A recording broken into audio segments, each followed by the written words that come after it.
The smell of roasted turkey usually brought a sense of peace to our home, especially on Christmas Eve. But this year, the aroma was laced with a tension so thick you could almost taste it. 23 guests filled our dining room, a sea of polite smiles and hushed conversations, all oblivious to the storm brewing beneath the surface. My daughter Clara moved among them, a picture of effortless grace in her emerald dress, her laughter a little too bright, her eyes a little too sharp. Her husband David held court at the head of the table, regaling everyone with tales of his latest business triumph, his voice booming with self-importance. He gestured grandly, sweeping his hand across the room, encompassing the ornate crystal chandelier, the custom-built mahogany table, the wide plank oak floors I had installed myself just a few years ago. "Built it from the ground up," he declared. "That's what happens when you outwork everyone else." I stood in the kitchen, apron tied, a serving spoon in hand, the familiar weight of it a small comfort. For 40 years, I had prepared this Christmas dinner, following my late wife Eleanor's precise instructions for the turkey, the stuffing, the cranberry sauce. It didn't matter whose kitchen I was in, the tradition remained. This year I was in my own kitchen, in the house I had built, the house David so proudly claimed as his own. Not a single person at that table knew the truth. Then, Clara tapped her wineglass with a spoon. The clinking sound cut through the chatter, silencing the room instantly. All eyes turned to her. "Dad," she began, her voice sweet, almost saccharine. "Since everyone's here, I wanted to clear something up." My stomach clenched. I had seen the subtle shifts, the whispered conversations, the way they looked at me with a mixture of pity and thinly veiled contempt. "Starting next month," she continued, her gaze fixed on me, "if you want to keep staying in the room at the end of the hall, you'll need to contribute $1,500 a month. That's just rent. This isn't a free retirement home, Dad. You eat our food. You use our utilities. And honestly," she paused, letting the words hang in the air, "you're not really contributing anything." A suffocating silence descended upon the room. 23 pairs of eyes, now openly curious, turned to me. I felt each gaze like a pinprick. David leaned forward, a smirk playing on his lips. "Honestly, Arthur, you should be thanking us. We've been carrying you for 3 years. Most men your age at least watch the grandkids or help around the house. You just putter around in that workshop wearing old clothes, making my guests think we're running some kind of charity operation." He let out a short, dismissive laugh. "If you can't pay your share, pack your bags before New Year's. We don't have an obligation to carry a deadweight old man." My chest tightened, a cold knot forming in my gut. My hands, still on the serving dish, curled into fists. 68 years old, and I had to remind myself. "Not here. Not in front of these people. Not yet." Clara slid a piece of paper across the polished mahogany toward me. "Room rental agreement," she said. "Sign tonight or start packing." I looked down at the document. In the top left corner of that paper was a logo, a stylized oak tree with roots that spread into the shape of a house foundation. It was my logo. The logo Eleanor and I had designed on a paper napkin at a diner in Vermont in 1985. The logo of Oakwood Homes and Construction, the company I had spent 4 decades building from a single rented workshop into something that now owned this house, this furniture, this chandelier, and the very ground beneath David's arrogant feet. My daughter had just handed me a lease agreement, printed on my own company's letterhead, in my own company's house, demanding I pay rent to live in a room I owned. I untied my apron, folded it once, then again, with the meticulous care I gave to everything I built. I set it on the kitchen counter. "You're right," I said, my voice steadier than I expected. "Nobody should live off someone else's property without paying their way." I looked at Clara, really looked at her, and added, "Starting tomorrow, we'll all be doing exactly that." I walked to my room, the smallest one at the end of the hall, the one with the window that faced the neighbor's wall. I closed the door quietly, leaving the unsigned paper on the table.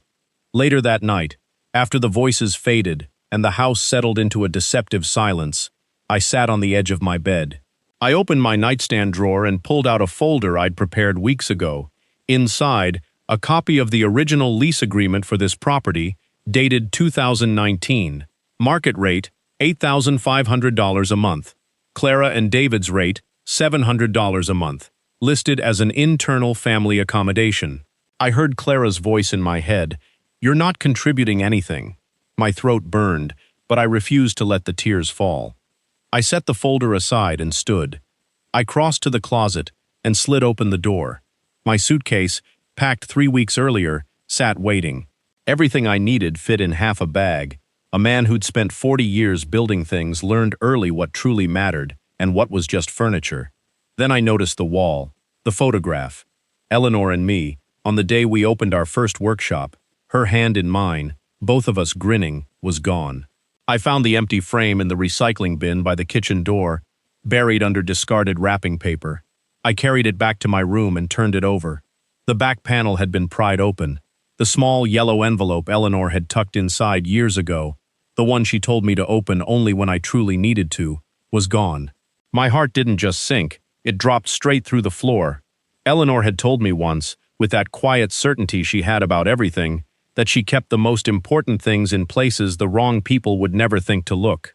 Standing there, in that small room, holding an empty picture frame, I started to understand.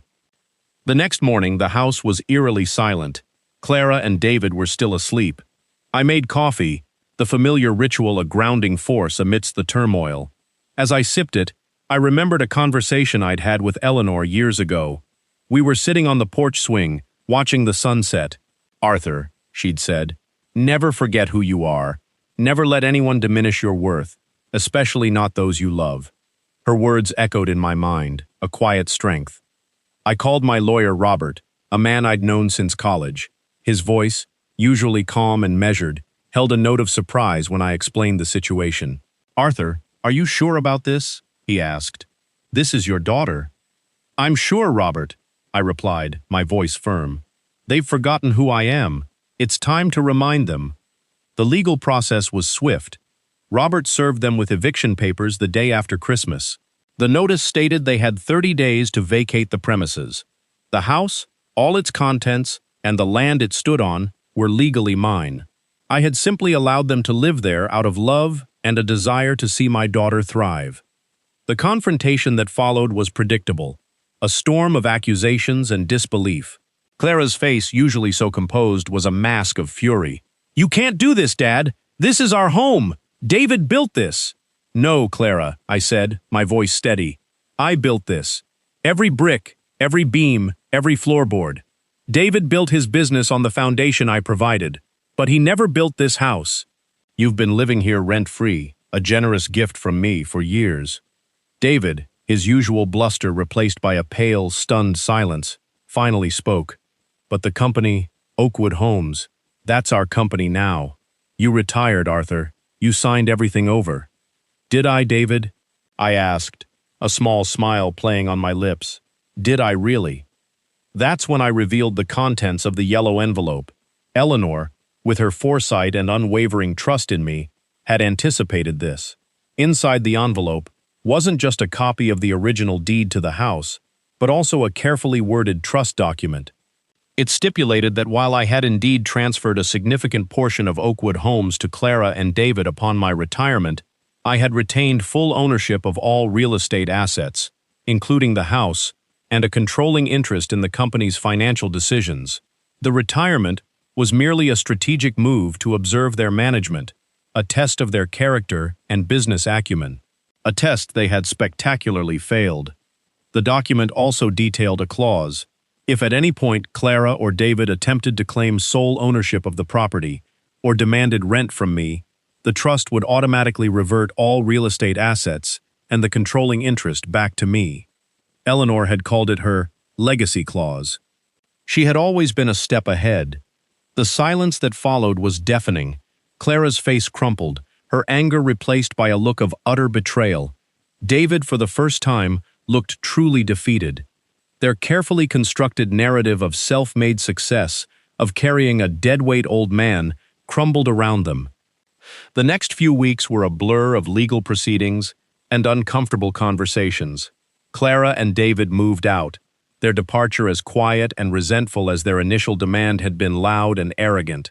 The house felt empty, yet strangely peaceful. The Christmas decorations, still up, seemed to mock the recent turmoil. One afternoon, a few weeks after they had left, I was in my workshop, sanding a new piece of furniture. The workshop was my sanctuary, the place where I felt most connected to Eleanor and to myself. There was a knock at the door. It was Clara. Her eyes were red-rimmed, her shoulders slumped. She carried a small wooden chair, crudely made, with uneven legs. "Dad," she said, her voice barely a whisper.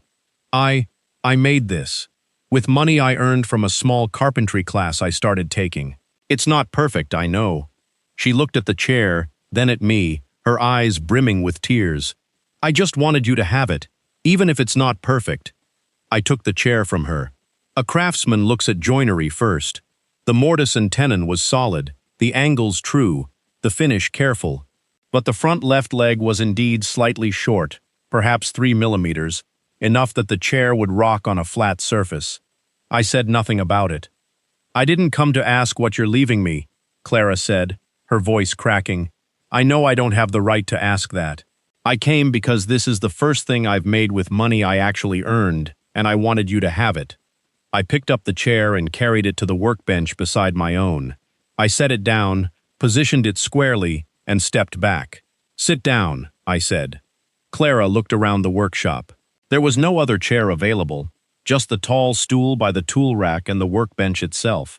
She looked at the floor for a moment, then sat down on the planking with her back against the workbench, knees pulled up, exactly the way she used to sit on the workshop floor when she was 7 years old and watching me work. Something loosened in my chest that had been tight for a long time. "That left front leg is short," I said. "About 3 millimeters." "I know," she said quietly. "Tomorrow," I said, "you'll fix it." She nodded just once. No argument, no negotiation, no attempt to talk her way into an easier version of what I'd said. I went to the small alcove and put the kettle on. I found 2 mugs. The tea was the same brand Eleanor had kept in this workshop for 30 years. I'd restocked it last month without thinking about it. The way you maintain certain habits because they belong to a person you loved, and you're not ready to let them go. I set 1 mug on the floor beside Clara and sat down in my chair. The workshop was quiet around us. Outside, the January wind moved through the bare trees along the service road, and somewhere in the distance, a church bell rang the hour. Inside, the only sound was the small sounds of 2 people breathing and the faint tick of the kettle cooling on the alcove shelf. Eleanor would have said something wise right now, something spare and exactly right, the kind of sentence that settles a room like a hand on a shoulder. I didn't have her gift for that. So, I just sat with my daughter in the place where everything started, with a cup of tea going warm in my hands and a small, imperfect chair on the workbench beside us. And I let the silence be what it was. Not an ending, not yet a beginning, just the first quiet moment after a very long storm. I am not a revenge dad. I never wanted to be. What I wanted was simple. A daughter who understood that everything around her had a price paid in years and calluses and early mornings and grief. What I got for a long time was a man who used my family's trust as a ladder, and a daughter who let him because she wanted the story more than she wanted the truth. I made mistakes that made all of this possible. I loved too quietly. I gave without teaching. I confused generosity with wisdom, and I paid for that confusion in ways I am still counting. If there is one thing I would tell any parent watching this, don't do what I did. Don't let your love become a silence your children learn to take for granted. Family justice doesn't begin in a courtroom. It begins the first time you look at someone you raised and decide the truth matters more than their comfort. I believe God puts certain things in front of us, not to punish us, but to show us who we actually are. The chair with the uneven leg sitting in my workshop tonight, that is who Clara is becoming. I don't know yet who she'll be when she finishes, but I'm watching. And for the first time in a long time, I have hope. A revenge dad takes back what's his. But family justice, real family justice, gives something back too. Even when it's hard, even when it costs you. This story is a work of fiction. Any resemblance to real people, events, or places is purely coincidental.